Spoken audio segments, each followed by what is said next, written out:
අයිබෝන් හැමෝටම எல்லாருக்கும் වணக்கம். අද ඔයාලා එකතු වෙන්නේ සමාන පද පාඩම් මාලාවේ 14 වෙනි කොටසත් එක්ක. ඉතින් ඔයා මගේ වීඩියෝ එකට අලුත් එක්කෙනෙක් නම් channel එක subscribe කරලා notification button එක click කරලා තියාගන්න. එතකොට මේ පාඩම් මාලාවේ කලින් වීඩියෝස් උඩට බලන්න පුළුවන්.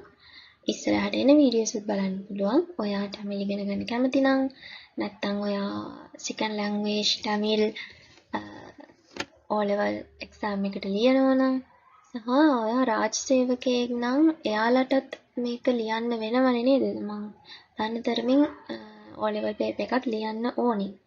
ඒක ලියලා ඊට පස්සේ එයාලට oral test වෙනම තියෙනවා. ඒකත් කරන්න ඕනි. ඉතින් ඔයාලා වගේ tamil ඉගෙන ගන්න අවශ්‍ය අයට මගේ වීඩියෝස් බලන්න පුළුවන්. channel එක subscribe කරලා තියාගන්න පුළුවන්. හරි. අද අපි යමු අද තියෙන සමාන පද මොනවද කියලා බලන්න. පළවෙනි එක තමයි පළවෙනි එක කිව්වට මේක 131 වෙනි සමාන පදේ. උරුමාල් උරුමාල් කියන්නේ ජටාව. උරුමාල් ජටාව තලයිපාහේ. උරුමාල් තලයිපාහේ කියන්නේ ජටාව. විඥානි විඥානි කියන්නේ විද්‍යාව. විද්‍යාව විඥානි අරිවියල්. විඥානි අරිවියල් විද්‍යාව. නාලිගை නාලිගை කියන්නේ වෙලාව. වෙලාව நேரம். නාලිගை වෙලාව நேரம். පච්චනම් පච්චනම් කියන්නේ රස කැවිලි. රස කැවිලි වලට කියන අනිත් වචනේ තමයි සිට්රුන්ඩි. සිට්රුන්ඩි. මේ සිට්රුන්ඩි එකෙන් තව අපි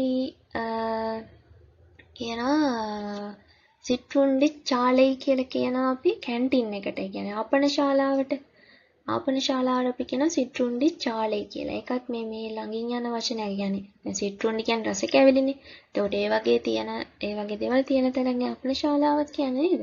ඉතින් ඒ නිසා වෙන්නේ නැති ඒ වචනේ හැදෙන්නේ නැත්තේ සිට්රුන්ඩි චාලයි. ඊළඟ වචනේ තෝණි.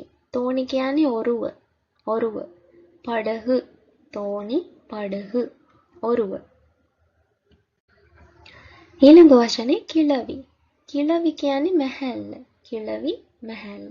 සමාන පදයක් තමයි මූතාඩි. මූතාටි. හරි? කිලවි මූතාටි. කිලවි මූතාටි මැහැල්ල. උරவு. උරவு කියන්නේ මිත්‍රත්වය. මිත්‍රත්වය. උරவு නட்பு. උරவு නட்பு. ආයි තියෙන උරவு. හැබැයි මේ උරவு එකේ රයන වෙනස්. බලන්න පළවෙනි එකේ තියෙන රයන මේක. දෙවෙනි එකේ තියෙන මේ රයන. එතකොට මේ උරவு කියන්නේ ශක්තිය. වලිමයි. උරவு වලිමයි. එන් කියන්නේ මගේ. එනද. එනදු එන්නුඩේ. එන්නුඩෙය.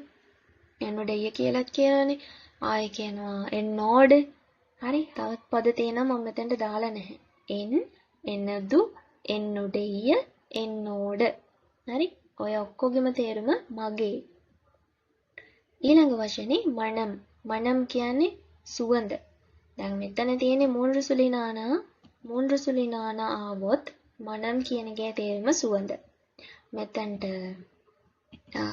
రెండు සුලිනානා ආවොත් එතන මනම් කියන්නේ මොකටද?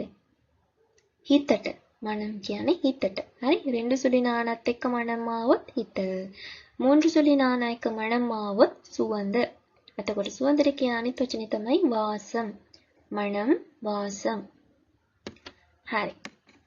අදත් ඔයාලා අලුත් සමාන පද ටිකක් නැත්නම් අලුත් වචන ටිකක් ඉගෙන ගත්ත වෙන්න පුළුවන්.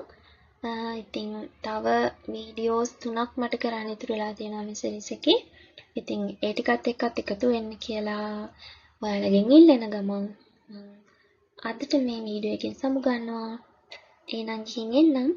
දිගටම අපිත් එක්ක එකතු වෙලා ඉන්න.